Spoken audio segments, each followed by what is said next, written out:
ওকে, fine. তো আজকে আমরা একটা খুব ইম্পর্ট্যান্ট একটা টপিক ডিসকাস করব। সেই টপিকটাতে আমরা একটা ইন্টারলিঙ্কেজ কনসেপ্ট বুঝবো, যেখানটায় আমাদের প্রোগ্রাম কোথায় স্টোর হচ্ছে মেমোরিতে, আর সেই মেমোরিতে কিভাবে সেই মেমোরিতে কিভাবে প্রোগ্রামটা কিভাবে মেমোরিতে থাকছে, আর সেখান থেকে কিভাবে প্রসেসর সেই ইনস্ট্রাকশনটাকে ফেচ করছে ফর দ্য এক্সিকিউশন পারপাস। তো এই যে একটা সার্টেন প্রোগ্রামটাকে আমি রান করছি, which gets converted into a process under execution, or whatever you say as the PCB, process control block. তো সেই প্রসেস কন্ট্রোল ব্লকটা as a data structure is getting stored in the main memory. আর সেখানটায় ওটা কিন্তু certain starting address থেকে store হওয়া শুরু হচ্ছে। আমি যদি কোথাও যদি আমার কথা কোথাও যদি মনে হয় যে না, জিনিসটা বোঝা যাচ্ছে না, তো আমাকে নক করবে। ঠিক আছে? তো আমি পিসিবিটা কোথাও না কোথাও একটা স্টার্টিং মেমোরি আছে যেখান থেকে, বা স্টার্টিং অ্যাড্রেস আছে যেখান থেকে ওটা স্টোর হওয়া শুরু হচ্ছে টিল সার্টেন পয়েন্ট, যে পর্যন্ত ওটা স্টোর হয়ে থাকছে। কেননা it's a limited memory, limited size ওটা থাকে। তো নিশ্চয়ই একটা স্টার্টিং পয়েন্ট আর একটা এন্ড পয়েন্ট নিশ্চয়ই আছে। তো কোনো একটা পার্টিকুলার স্টার্টিং পয়েন্ট থেকে ওটা স্টোর হওয়া শুরু হচ্ছে, আর একটা পার্টিকুলার এন্ড পয়েন্ট ওটা স্টোর হওয়া শেষ হচ্ছে। তো এই যে পার্টিকুলার আমি স্টার্টিং এন্ড পয়েন্ট বলছি, আমি একটা জাস্ট একটা ব্লক ডায়াগ্রাম বানিয়ে এখানে বোঝানোর চেষ্টা করি। সাপোজ এটা হচ্ছে আমাদের কি মেন মেমোরি, এটা হচ্ছে সিস্টেম এরিয়া। সাপোজ এটা হচ্ছে আমার জিরো অ্যাড্রেস, এটা হচ্ছে আমার নাইনথ অ্যাড্রেস। এবারে কোনো একটা পার্টিকুলার পিসিবি স্টোর হওয়া শুরু হয়েছে সাপোজ এখান থেকে, নাইন থেকে বা টেন থেকে ধরতে পারো, নাইন অব্দি এটা রইলো, তারপর থেকে আমার পিসিবিটা স্টোর হওয়া শুরু হয়েছে। না, PCB will get stored till 19। ঠিক আছে, মানে এখান থেকে শুরু হলো আর এই পর্যন্ত শেষ হলো। So this is the starting location. এক সেকেন্ড।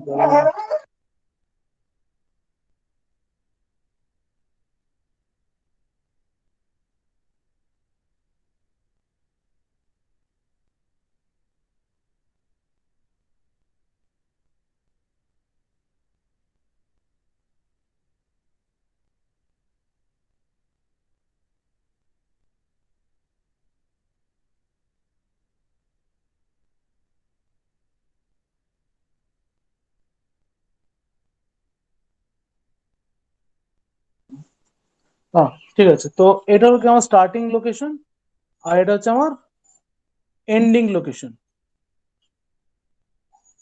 ফাইন। এবারে এই স্টার্টিং লোকেশনটা হলো কি আমার 9, আর এন্ডিং লোকেশন হচ্ছে 19। এবারে সব কটা ইনস্ট্রাকশন তো আর 9-এ বা 19-এ নেই। কোনোটা আমার 11th পজিশনে আছে, কোনোটা আমার 15th পজিশনে আছে, কোনোটা আমার 16th পজিশনে আছে, হোয়াট এভার ইট ইজ। তো আমাদেরকে আইডেন্টিফাই করতে হবে যে যে ইনস্ট্রাকশনটা সিপিইউ, যেই ইনস্ট্রাকশনটার জন্য সিপিইউ ওয়েট করছে সেটা এক্স্যাক্টলি কোন লোকেশনটাতে আছে। তো সেটাকে CPU will try to identify. এবারে এই অ্যাড্রেস বা এই লোকেশনটাকে আমরা একটা কথা কি বলি, অ্যাড্রেস। ঠিক আছে? এই অ্যাড্রেসটা আমার দু ধরনের হয়, একটা হচ্ছে আমাদের লজিক্যাল অ্যাড্রেস, আর একটা হচ্ছে আমাদের ফিজিক্যাল অ্যাড্রেস। এই লজিক্যাল অ্যাড্রেস আর ফিজিক্যাল অ্যাড্রেস, এই দু ধরনের অ্যাড্রেসের কোনো আইডিয়া আছে কারো?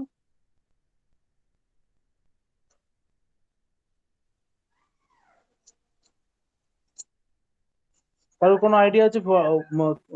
লজিক্যাল অ্যাড্রেস So, কাকে বলে? বলো। MAC address is the physical address. Mac address হচ্ছে ফিজিক্যাল অ্যাড্রেস, তাহলে লজিক্যাল অ্যাড্রেসটা কি বলো? So IP. হ্যাঁ, হ্যাঁ, হ্যাঁ, আইপি। Yes, sir. আচ্ছা, আইপিটা আমাদের কিসের জন্য লাগে? ঠিক আছে, তুমি চেষ্টা করে অসুবিধা নেই। আমি এখানে এটাতে কিছু বলবো না। IP address is required for internet, ঠিক আছে, যেখানে আমরা ডিফারেন্ট জিওগ্রাফিক্যাল লোকেশনসে কাজ করছি, ঠিক আছে, যেখানে আমাদের কম্পিউটার নেটওয়ার্কস কাজ করছে, ঠিক আছে।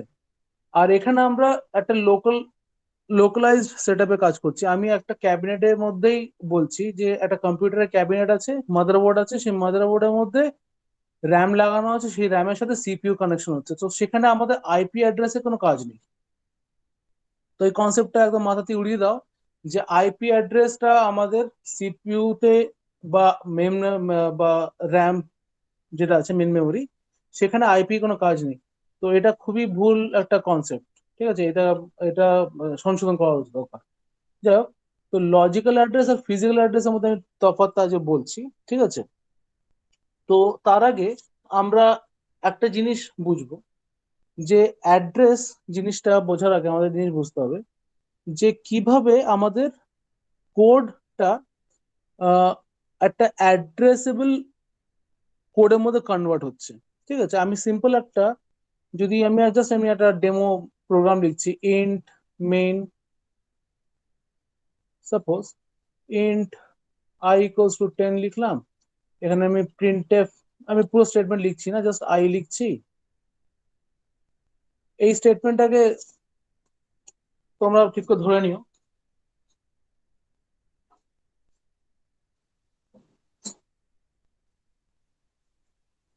এই স্টেটমেন্টটাকে জাস্ট আমি এমনি লিখেছি, ঠিক আছে।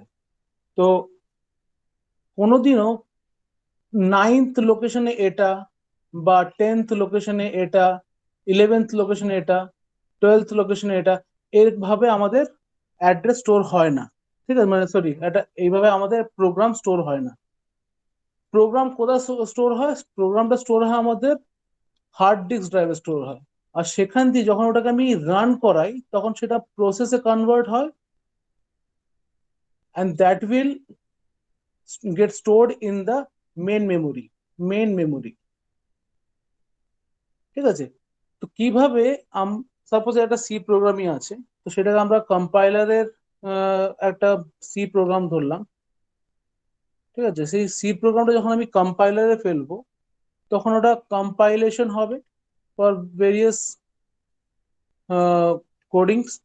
তারপর সেখান থেকে ওটা অ্যাসেম্বলি কোডের মধ্যে কনভার্ট হবে, অ্যাসেম্বলি কোডের মধ্যে কনভার্ট হলো। সেখান থেকে assembler assembler will generate an object code, একটা অবজেক্ট কোড তৈরি করবে।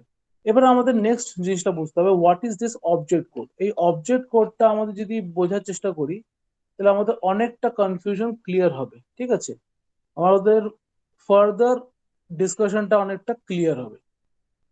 এই অবজেক্ট কোডটা স্ট্রাকচারটা দেখে নিই। তো এই অবজেক্ট কোডের মধ্যে আমাদের ভেরিয়াস সেগমেন্টস থাকে, ঠিক আছে। সাপোজ একটা টেক্সট সেগমেন্ট রইলো, যেখানে আমাদের প্রোগ্রামটা স্টোর আছে। একটা সেগমেন্ট রইলো ডেটা সেগমেন্ট, ঠিক আছে, যেখানে ধরো আমি আই ইকুয়ালস টু 10 লিখেছিলাম, সেই 10টা অ্যাজ এ ডেটা বলে স্টোর হবে, ঠিক আছে।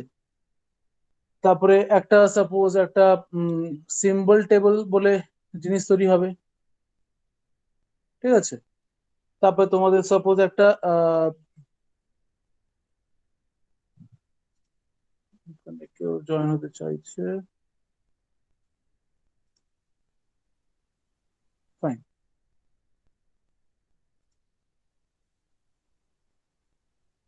Okay fine. এটা হলো, এখান থেকে আমাদের হচ্ছে কি রিলোকেশন বলে একটা জিনিস আসছে, রিলোকেশন সেগমেন্ট, ঠিক আছে। এটা একটা খুবই ইম্পর্টেন্ট পার্ট। তো এইরকম ধরনের আমাদের ভেরিয়াস সেগমেন্টস থাকছে। এই সেগমেন্টস গুলো আমাদের ওই যেটা বলেছিলাম 9 আর 19, ঠিক আছে, এই অ্যাড্রেস লোকেশনের মধ্যে স্টোর আছে, ঠিক আছে। এবারে সাপোজ একটা প্রোগ্রামের মধ্যে আমি মেনের মধ্যে এরকম লিখলাম যে F1 একটা ফাংশন কল করলাম, আবার F1 বলে একটা ফাংশন আমি এখানে ডিফাইন করলাম, ফাইন। তার মানে কি, যখন আমার মেন প্রোগ্রামটা রান হওয়া শুরু হবে, when it will reach till this point, তখন কি হবে, এই মেন প্রোগ্রাম থেকে বেরিয়ে গিয়ে সেই প্রোগ্রামের এক্সিকিউশনের যে অথরিটিটা বা হোল্ডিংটা সেটা চলে আসবে কোথায়, এই পার্টিকুলার ফাংশনে চলে আসবে। সেখানে যখন এই ফাংশনটা শেষ হবে, আবার কন্ট্রোলটা রিটার্ন হবে কোথায়, মেন ফাংশনের মধ্যে কন্ট্রোলটা রিটার্ন করবে। এই যে ফাংশন F1টা কল করাতে আমি এখান থেকে এখানে জাম্প করলাম, তার মানে কি, নিশ্চয়ই এখানে কোথাও একটা আমাদের, সাপোজ আমি কি বলবো, যে 9 থেকে নিয়ে এটা 10 অব্দি স্টোর ছিল, আর ফাংশন F1টা, ঠিক আছে, আমাদের এরকম স্টোর করা আছে সাপোজ 11 to 19। ঠিক আছে, তার মানে কি, এখানে আচ্ছা, এখানে এটা না করে এটা 11 হলো, এটা 12 হলো, সাপোজ এইটা আমার 10th লোকেশনে স্টোর করা আছে। তার মানে কি, 9 এর পরে 10 আসলো, 10 এর পরে ডাইরেক্ট চলে যাবে কোথাও 12-এ, 12 এর পরে ওটা 19 পর্যন্ত এক্সিকিউট হয়ে আবার 11-এ ফিরে আসবে। সো দিস রিলোকেশন, আমি যখন প্রোগ্রামটাকে এক্সিকিউট করছি তখন কি হবে, ওটা সিকুয়েন্সিয়াল অর্ডারে এক্সিকিউট হবে। নিশ্চয়ই 9 এর পরে 12, 13 এরকম র্যান্ডম জাম্প তো হতে পারে না। তার জন্য নিশ্চয়ই কোনো একটা স্পেসিফিক প্রিডিফাইন্ড ইনস্ট্রাকশন রয়েছে। সেই প্রিডিফাইন্ড ইনস্ট্রাকশন রয়েছে কি, আমাকে এই ফাংশনটা যখন কল করা হচ্ছে, we need to jump from main function to the F1 function. আর সেই F1 ফাংশনটাকে কম্পিউটার কিভাবে বুঝবে, একটা অ্যাড্রেস দিয়ে বুঝবে। ঠিক আছে, সেই অ্যাড্রেসটা যেইভাবে আমাদের মেন মেমোরিতে স্টোর থাকে, ঠিক আছে, ঠিক সেইভাবেই আমাদের সিপিইউ নেয় না। ঠিক আছে, এই কথাটা আমি যেটা বলছি, the address which is represented in the main memory is not similar the way CPU considers the address. ঠিক আছে, কেন সিপিইউ সেভাবে কনসিডার করে না, ঠিক আছে, সেটারও কারণ আছে। সেটা কারণ হচ্ছে, আমি যেরকম এখানে 9 to 19 বললাম, ঠিক আছে, বা এটাকে সিম্পলিসিটি 10 to 19 ধরলাম, তো আমাদের কাছে এটা 10 to 19 বলছি, বাট যখন এই প্রোগ্রামটা স্টোর হচ্ছে প্রোগ্রামের নিজের কনটেক্সটে, in the context of the program itself, এটা 10 নয়, this is the 0th location which is starting from, and this is the 9th location which is ending there. ঠিক আছে, তো মেন মেমোরির মধ্যে প্রোগ্রাম নিজেকে কিভাবে স্টোর করছে, যে আমি একদম স্টার্টিং লোকেশন দিয়ে স্টোর হচ্ছি। ও 9, 10, 11 এগুলো কিছু বোঝে না, ও জিরোটা বোঝে। সুতরাং ও জিরো থেকে স্টোর হওয়া শুরু হয়েছে। এটা হচ্ছে প্রোগ্রামের নিজের অ্যাড্রেস লোকেশন। ঠিক আছে, কিন্তু যখন আমার সিপিইউ, ওটা সরি মানে সিএম লিখেছি আমি, এটা সিএম হবে না, এটা হবে সিপিইউ। যখন সিপিইউ এই অ্যাড্রেসটা কনসিডার করবে, সে কিন্তু জিরোটাকে 10 হিসাবে ধরবে আর 9টাকে 19 হিসাবে ধরবে। কোনোদিনও সিপিইউ জিরোকে ধরবে না, কেননা এই 10টাই ও অ্যাকচুয়ালি জানে। কিভাবে জানে এটা আমি আসবো। ঠিক আছে, এই পর্যন্ত কারো ডাউট?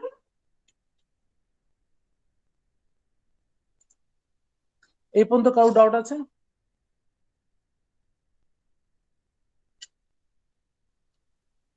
কারো ডাউট নেই? ওকে, ফাইন।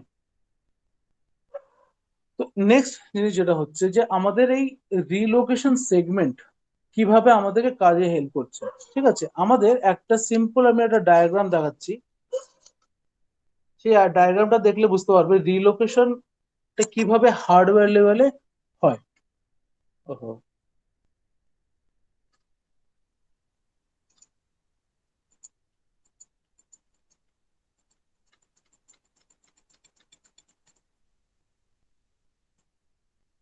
ঠিক আছে,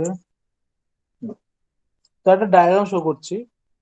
এখানে সাপোজ আমাদের সিপিইউটা আছে, সিপিইউ, আর এখানে হচ্ছে আমাদের main memory, this is the main memory. Fine. এবারে আমাদের দুটো স্পেসিফিক রেজিস্টারকে আমাদের এখানে ইউজে আসতে হয়। একটাকে বলা হয় লিমিট রেজিস্টার, আর একটাকে বলা হয় রিলোকেশন রেজিস্টার।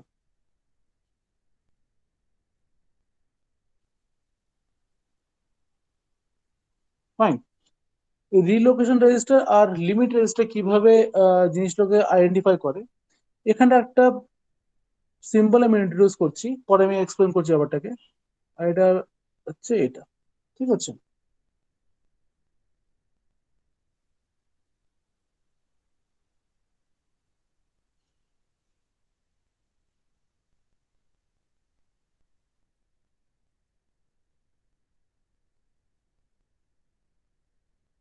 এবারে লিমিট রেজিস্টারটা কাজ কি? লিমিট রেজিস্টারটা কাজ করছে হচ্ছে যে, আচ্ছা আমি এটা শেয়ার করিনি না, এখনো জয়েন করতে চেষ্টা করছে সবাই এতক্ষণ পর।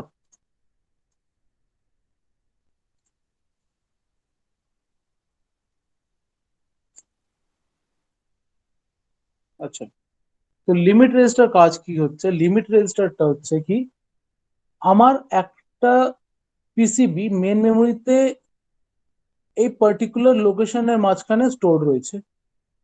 তো আমি যখন এই যে কোনো পার্টিকুলার অ্যাড্রেসকে অ্যাক্সেস করছি, that should be within this locality.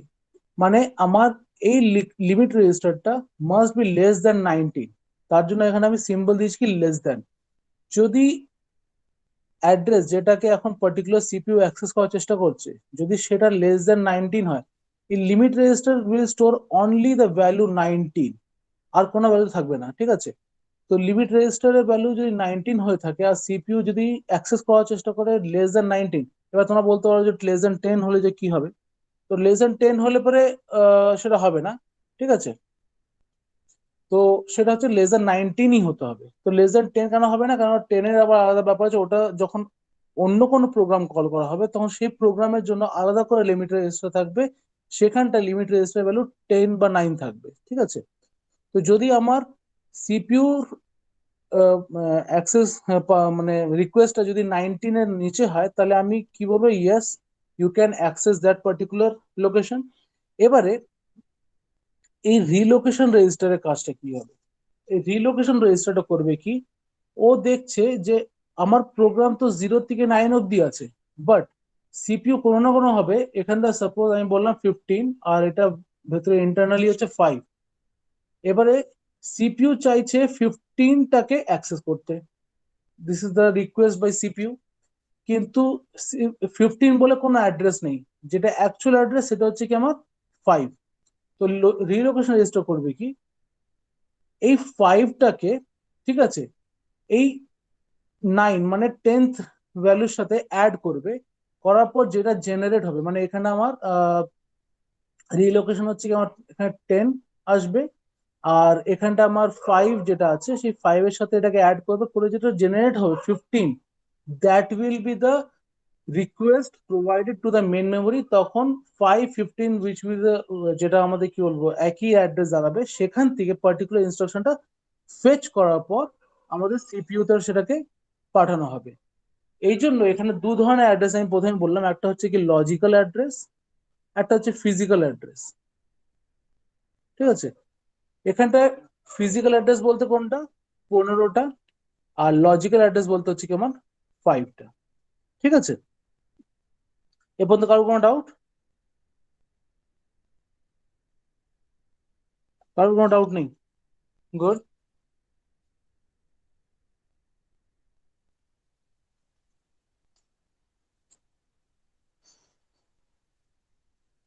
আচ্ছা, এবারে জানি না তোমাদের ডাউট নেই, যাই হোক, স্টিল আমি একটা জিনিস বলে দিই, যেটা আমার বলা উচিত।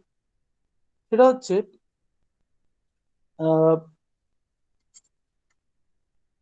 লিঙ্কারের কনসেপ্ট। লিঙ্কার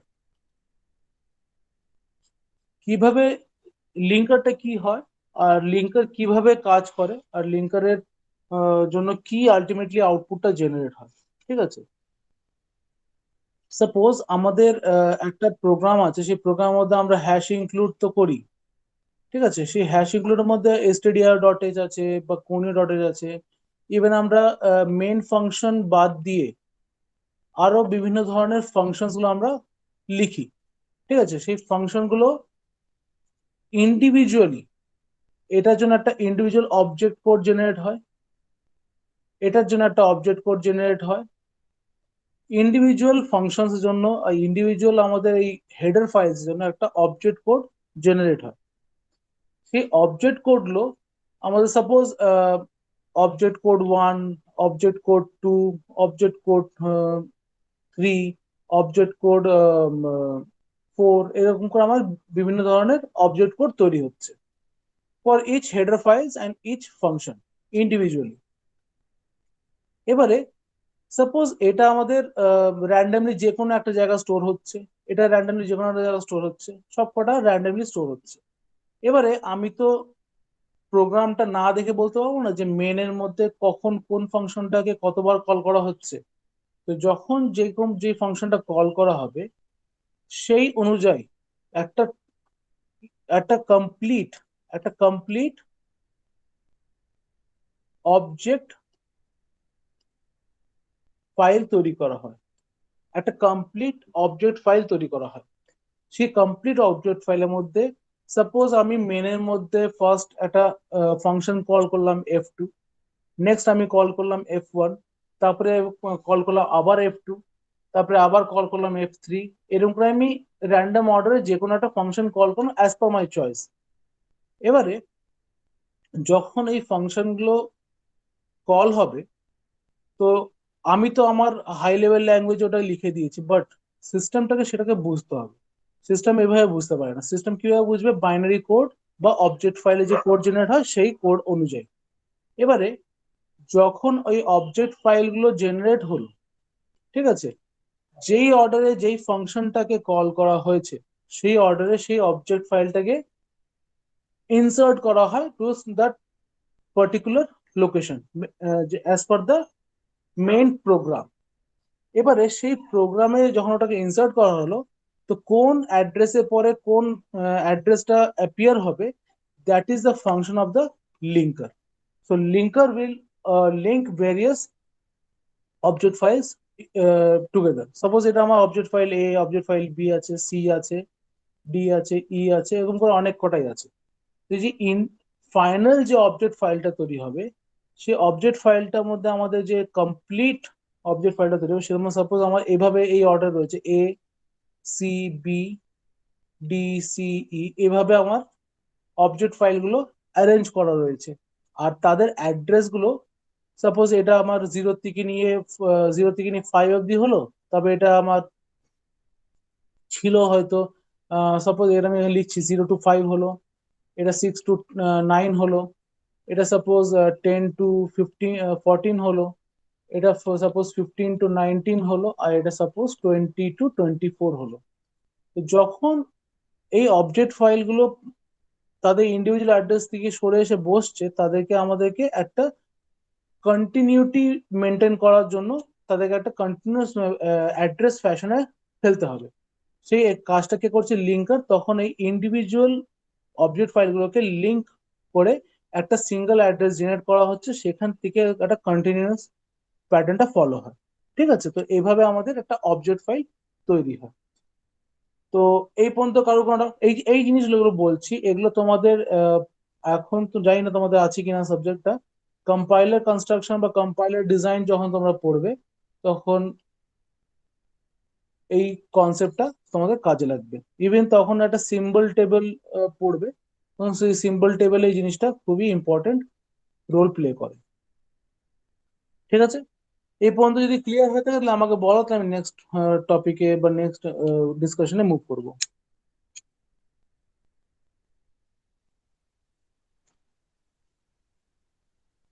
ওকে, ফাইন, কারোর কোনো ডাউট নেই।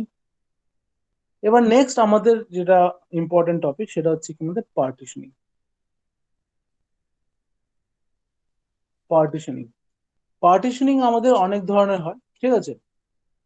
তো আমরা আজকে একটা ধরনের পার্টিশন দেখবো, নেক্সট পার্টিশনিং আমরা নেক্সট ক্লাসে দেখবো।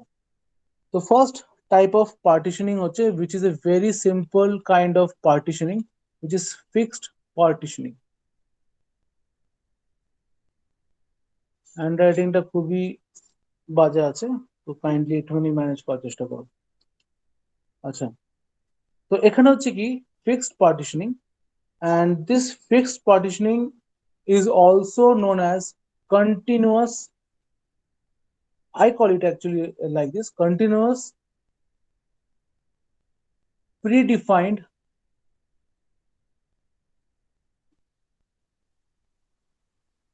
allocation. Allocation না, এটা বলবো partitioning. কেন এরকম বললাম এটা বুঝতে পারবে একটু পরে। সাপোজ এটা হচ্ছে আমাদের মেন মেমোরি। আমাদের যতক্ষণ আমরা মেন মেমোরি ম্যানেজমেন্ট টপিক এই চ্যাপ্টারটাতে আছি, আমাদের সবসময় মেন মেমোরিটাকে নিয়েই আমাদের ডিসকাশনটা ওরিয়েন্টেড থাকবে। তো সাপোজ ফার্স্টলি এটা হলো কি সিস্টেম এরিয়া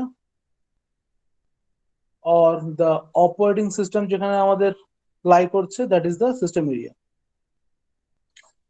এবারে এই fixed partitioning can be of two types. It can be of equal partitioning or it can be unequal partitioning. ঠিক আছে, ইকুয়াল পার্টিশনিং আর আনইকুয়াল পার্টিশনিং দু ধরনের হচ্ছে। যেমন সাপোজ এখানটা আমাদের, আমি আবার একটা এক্সাম্পল নিচ্ছি, 02999, ঠিক আছে। এবারে সাপোজ সিস্টেম এরিয়া আমাদের 0 থেকে নিয়ে 199 অব্দি স্টোর আছে, তার মানে আমি সিস্টেম এরিয়ার পরে যেটা ইউজার এরিয়া, এটাকে বলা হয় কি ইউজার এরিয়া, ঠিক আছে। এটা বলা হচ্ছে আমাদের ইউজার এরিয়া। তো ইউজার এরিয়া আমাদের 200 থেকে 999 অব্দি চলছে।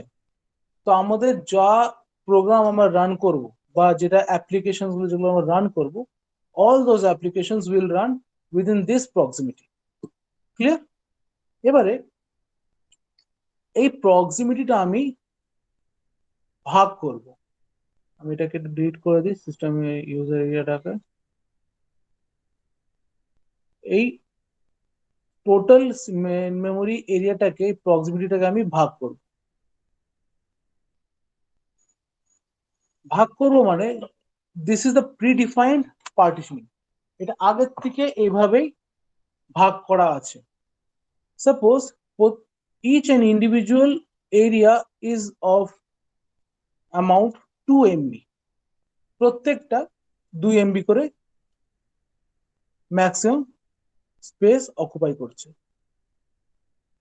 2 MB ইচ। এরকম যত হচ্ছে মানে 200 থেকে নিয়ে 999 অব্দি যত হচ্ছে, সবকটাকে আমি 2 MB 2 MB 2 MB করে ভাগ করলাম। So this kind of partitioning is known as equal partitioning. Whereas আমি আরেকটা ডায়াগ্রাম বানাচ্ছি এখানটায়,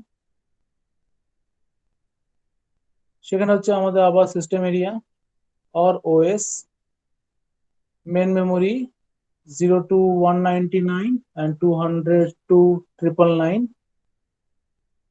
এবার এখানটা আমি আবার মেন মেমোরিটাকে, যেটা ইউজার এরিয়া, সেটাকে আমি আবার ভাগ করছি। ক্লিয়ারলি এখানে দেখতে পাচ্ছ যে এটা আমাদের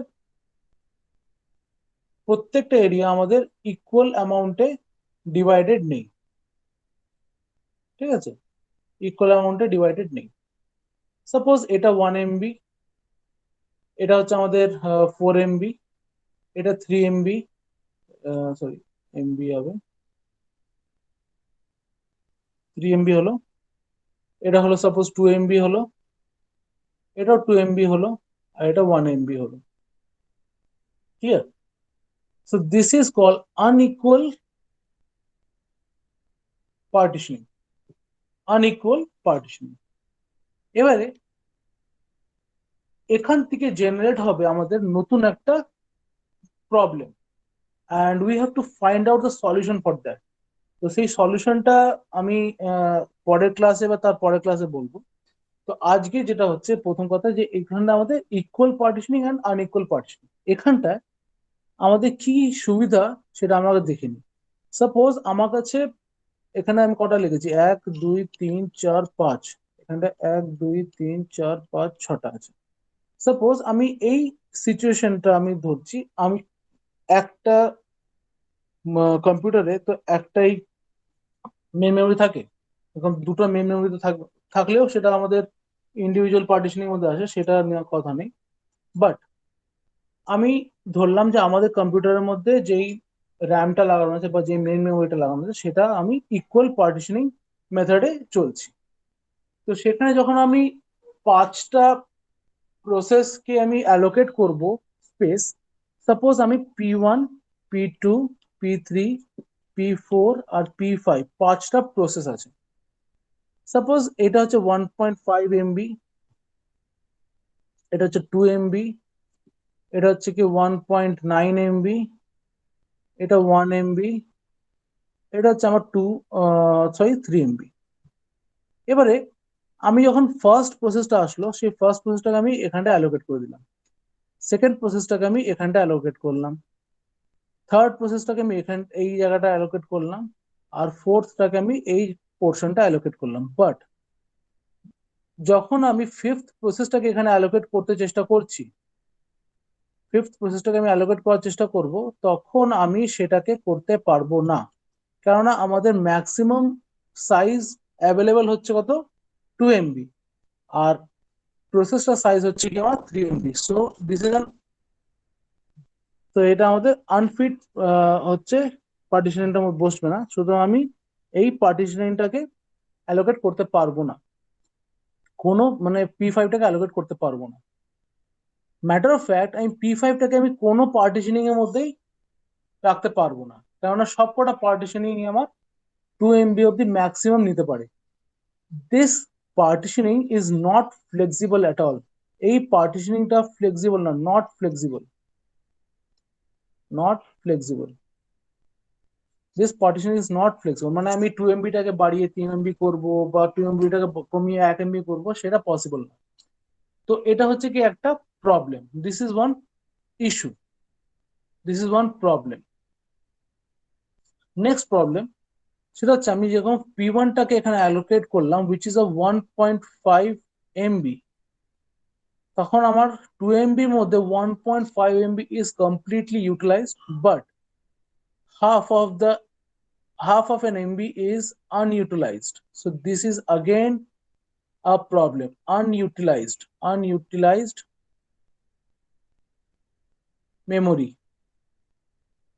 So this is again a problem.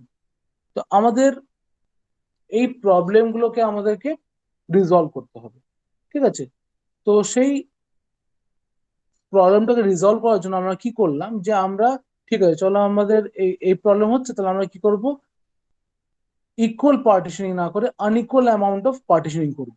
তাতে কি হলো, যে সাপোজ আমাদের এই সাপোজ এটাকে 5 MB করি, আমি এটা 5 MB করি, তো যখন আমি 2 MBটা আমি এখানে স্টোর করতে পারছি, ঠিক আছে, 2 MB, বা ধরো এটা হচ্ছে আমার P2। সবাই এখানে আরেকটা এক্সাম্পল নিচ্ছি, আমি P1, P2, P3, P4, P5 and P6। Suppose একটা হচ্ছে আমার 1 MB, একটা হলো আমাদের 5 MB সাপোজ ধরলাম, একটা হলো আমাদের 2.5 MB হলো, একটা হলো আমাদের আবার 2 MB, আবার 2 MB হলো, আবার 1 MB হলো। ইন দিস সিচুয়েশন তোমরা সবাই বুঝতে পারবে যে প্রত্যেকটা মেমোরি, যে প্রত্যেকটা অ্যালোকেশনে আমরা প্রত্যেকটা প্রসেসকে অ্যালোকেট করতে হবে। এখানে P1 কে পারবো, এখানে P2 কে পারবো, এখানে P3 কে পারবো, এখানে P4 কে পারবো, এখানে P5 কে রাখতে পারবো, আর এখানে P6 কেও রাখতে পারবো। যদি আমার কোনো একটা প্রসেস আসে P7 which is of size more than 5 MB, suppose সেটা হলো 6 MB, তাহলে আমি কোনোভাবেই এই সেভেন্থ প্রসেসটাকে কোনো পার্টিশনিং এ আমি অ্যালোকেট করতে পারবো না। So here again a problem occurs, যে যদি অ্যালোকেটেড মেমোরি যেগুলো ফিক্সড প্রি ডিফাইন্ড যে মেমোরি লোকেশনস গুলো আছে, যেগুলো আনইকুয়াল অ্যামাউন্টে আছে, সেগুলোর থেকে বড় বা সেগুলোর থেকে ছোট যদি আসে, তাহলেও একটা প্রবলেম থেকে যাচ্ছে। ছোট থাকলে কি হবে সেটা বলছি, বড় থাকলে সেটাকে আমি অ্যালোকেট করতেই পারছি না। তো দিস প্রবলেম স্টিল এক্সিস্ট। তার জন্য আমাদের ফ্লেক্সিবিলিটি যে দরকার সেটা এখনো পারসিস্ট করে যাচ্ছে। নেক্সট যে প্রবলেমটা হচ্ছে সেটা হচ্ছে কি, আমার যেরকম দেখলাম এখানটা আমার থার্ড প্রসেসটা যেটা 2.5 MB, যখন এটাকে আমি এখানে অ্যালোকেট করছি, স্টিল আমার আবার half of MB is remain as unutilised. This remains unutilised. ঠিক আছে? তো this is again a problem which is still there from the first problem. তো আমরা একটা জিনিস বুঝতে পারছি যে ফিক্সড পার্টিশনিং, সেটা আনইকুয়াল অ্যামাউন্টে হোক কি আনইকুয়াল অ্যামাউন্টে হোক, that is a problematic situation and we need to come over this problem. তো তার জন্য আমরা ভেরিয়াস টেকনিক্স আবার ফলো করব। ঠিক আছে? তো সেখানটায় আমাদের ভেরিয়াস টেকনিক্স আছে, যেমন কম্প্যাকশন আছে, তারপরে তারপরে ফিক্সড পার্টিশনিং আমরা রাখবো না, সেখানে আমরা ফ্লেক্সিবল পার্টিশনিং করব। ঠিক আছে? তারপর বিট ম্যাপিং করব, অনেক ধরনের টেকনিক্স আমাদের আছে, তো সেগুলো আমরা এক এক করে দেখব। তো যাই হোক, আমি আজকে আমাদের ক্লাসটা আমি এই পর্যন্ত শেষ করছি। নেক্সট ক্লাসে আমরা ফার্দার ডিসকাস করব যে আরো কি কি ধরনের পার্টিশনিং আছে, আর সেই পার্টিশনিং গুলোর মধ্যে কি কি ধরনের সমস্যা বা কি কি ধরনের প্রবলেম আমাদের অ্যারাইজ করে, আর সেগুলো কি টেকনিক ইউজ করে আমরা সলভ করতে পারি। ঠিক আছে? তো এই পর্যন্ত কারো কোনো কিছু বলার থাকে তো বলতে পারো, আমি ক্লাসটা এখনো ক্লোজ করিনি।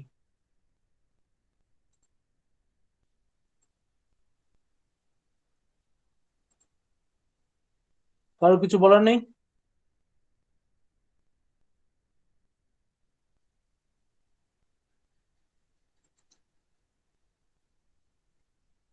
ওকে, ফাইন। তাহলে আমি এটাকে ক্লোজ করে দিচ্ছি।